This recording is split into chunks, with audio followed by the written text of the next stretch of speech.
মূলত এই কাপলরা এখানে এসেছে একটি বাচ্চাকে অ্যাডপ্ট নেওয়ার জন্য।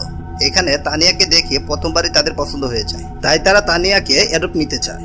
কাপলদের মধ্যে লোকটির নাম হচ্ছে অ্যাম্বার, মেয়েটির নাম সিস্কা। কেয়ারটেকার মহিলাটি তানিয়ার কাছে এসে বলে, শেষবারের মতো বন্ধুদের সাথে তুমি খেলা করে নাও, আর কখনো এই বন্ধুদের সাথে তুমি খেলা করতে পারবে না। কিন্তু এখানে দেখা যায় তানিয়ার সমস্ত বন্ধুরা তানিয়ার সাথে খেলা করতে চায় না। কারণটা হচ্ছে তানিয়া কারোর সাথে তেমন একটা মিশে না, চুপচাপ থাকতে খুবই পছন্দ করে। কিন্তু তারপরও যেহেতু তানিয়া এখান থেকে চলে যাবে, সেজন্য তানিয়া সবার সাথে খেলা করার জন্য যায়। কিন্তু তানিয়ার বন্ধুরা তানিয়াকে খেলায় একদমই নিতে চায় না। এই জিনিসটা আবার লক্ষ্য করে কেয়ারটেকার। উনি বলে, এরকমটা কখনো কারোর সাথে করবে না, তাহলে বিপরীতজন খুবই কষ্ট পাবে। আমরা তানিয়াকে একটু লক্ষ্য করি। তানিয়াকে দেখা যায় একটি ফুল খাচ্ছে, তবে এই ফুলটা নাকি কোনো একটা লাল শয়তান খায়। তানিয়া ফুল খাওয়ার মাঝে সেখানে কেয়ারটেকার আসে, বলে তুমি আর কখনো এসব খাবে না, এসব খাওয়া মোটেও ভালো না, আর যাও তোমার বন্ধুদের সাথে তুমি খেলা করো।